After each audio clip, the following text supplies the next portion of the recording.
आता राज्यातल्या मेट्रो शहरातल्या महत्त्वाच्या बातम्या मेट्रो सुपरफास्ट। भिवंडीमध्ये रामनवमी उत्साहात साजरी होते। रामनवमी निमित्त विविध धार्मिक कार्यक्रमांचं आयोजन करण्यात आलं। शहरातल्या काळाराम मंदिरामध्ये भाविकांनी सकाळपासून दर्शनासाठी गर्दी केली। मंदिराला फुलांची आकर्षक आरास करण्यात आली।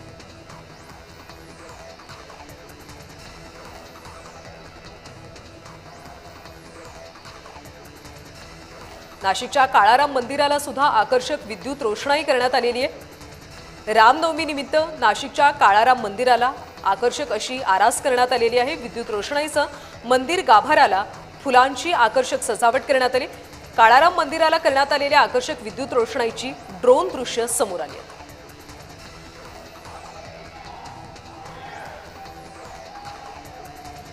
नागपूरच्या पोद्दारेश्वर राम मंदिरामध्ये सुद्धा रामनवमी निमित्त धार्मिक कार्यक्रमांचं आयोजन करण्यात आलेलं आहे। सकाळपासूनच या ठिकाणी भाविकांची मोठी गर्दी पाहायला मिळते।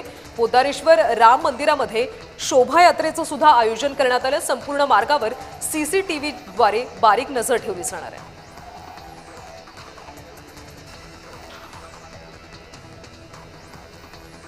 महानगरपालिका परिक्षेत्रातल्या मालमत्ता कराच्या वसुलीसाठी मुंबई महापालिका अधिनियम सुधारणा विधेयक मंजूर झाले।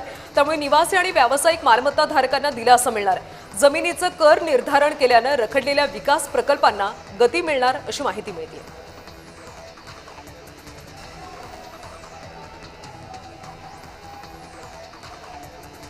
अमेरिका इराण युद्धामुळे ऑइल कंपन्यांनी आधी पेमेंट करा अशी अट लागू केल्यामुळे संभाजीनगरमधल्या पेट्रोल पंप चालकांचा कारभार उघडा पडलाय।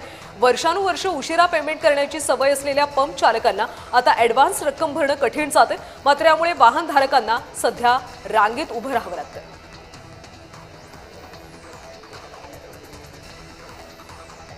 साताऱ्यामध्ये पेट्रोल डिझेल तुटवड्याची अफवा पसरली। यामुळे शहर आणि जिल्ह्यातल्या विविध पेट्रोल पंपावर वाहनधारकांच्या लांबच लांब रांगा पाहायला मिळाल्या। मात्र जिल्ह्यात इंधनाचा तुटवडा नसून नागरिकांनी घाबरू नये असं आवाहन साताऱ्याच्या जिल्हाधिकाऱ्यांनी केलं।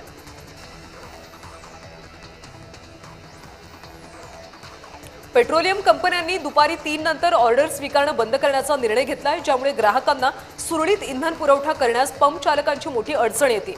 पूर्वी रात्री 11 वाजेपर्यंत ऑर्डर स्वीकारल्या जायच्या।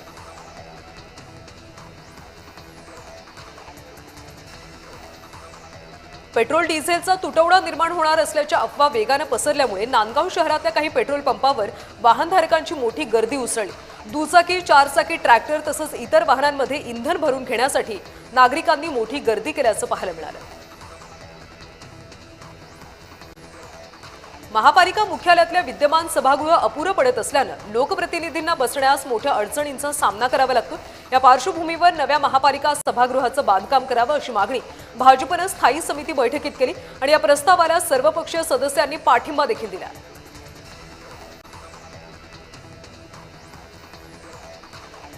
भोंदू अशोक खरात प्रकरणात पोलीस तपासाला नवं वळण लागले। बड्या आयुर्वेदिक औषध आणि जडीबुटी दुकानाच्या मालकाशी चौकशी होणार आहे। नाशिक रोड परिसरातला एक ज्वेलर सुद्धा सध्या पोलिसांच्या रडारवर असल्याची माहिती आहे।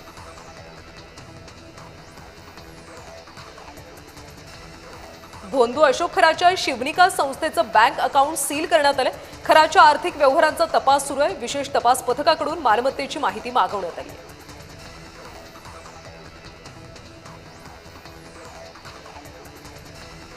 भोंदू अशोक खरात विरोधात आणखी एक गुन्हा दाखल करण्यात आलाय।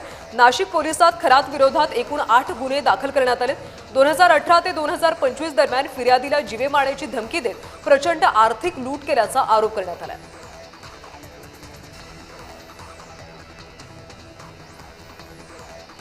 डॉक्टर बाबासाहेब आंबेडकर तंत्रशास्त्र विद्यापीठाचे कुलगुरू डॉक्टर कारभारी काळे यांनी आपल्या पदाचा तडकाफडकी राजीनामा दिला।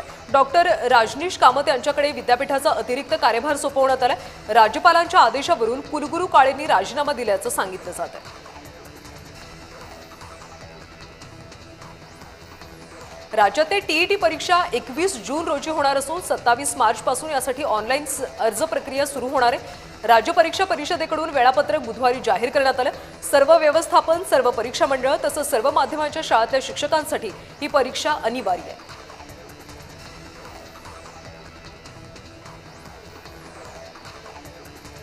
सिडकोच्या माझ्या पसंतीचं सिडको घर या योजनेअंतर्गत अत्यल्प आणि अल्प उत्पन्न गटाची वार्षिक उत्पन्न मर्यादा 6 लाख आणि असीमित केल्यानं मुंबई उच्च न्यायालयानं सिडको आणि राज्य सरकारवर प्रखर टीका केली। मर्सिडीज मधून येणारा सुद्धा अल्प गटातला घर मागेल देणार का असा सवाल न्यायालयानं उपस्थित केला।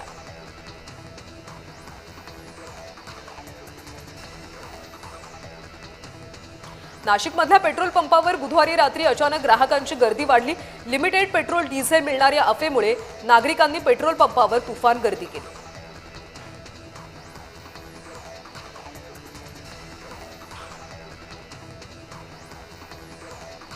मुंबईतल्या वरळी परिसरात कमला मिलजवळ बेस बसचा अपघात झाला। चालकाचं नियंत्रण सुटल्यानं बस रस्त्याच्या डिवायडरवर चढली। या अपघातात कोणतीही जीवितहानी झाली नाही। अपघातानंतर परिसरात काही काळ वाहतूक कोंडी पाहायला मिळाली।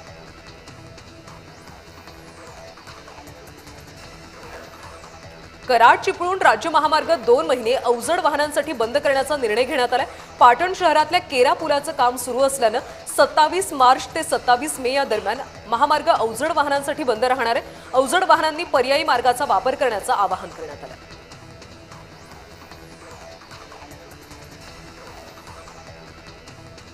ज्येष्ठ इतिहास संशोधक डॉक्टर जयसिंगराव पवार यांचं निधन झालंय। वयाच्या 85व्या वर्षी त्यांचं निधन झालं।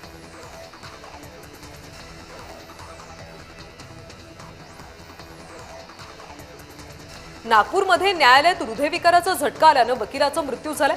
ॲडव्होकेट अंकुश पानतावणे असं मृत्यू झालेल्या वकिलाचं नाव असून ते 64 वर्षांचे होते। न्यायालयाच्या पहिल्या माळ्यावर पायऱ्या चढत असताना त्यांच्या छातीत कळ आली आणि ते खाली कोसळले।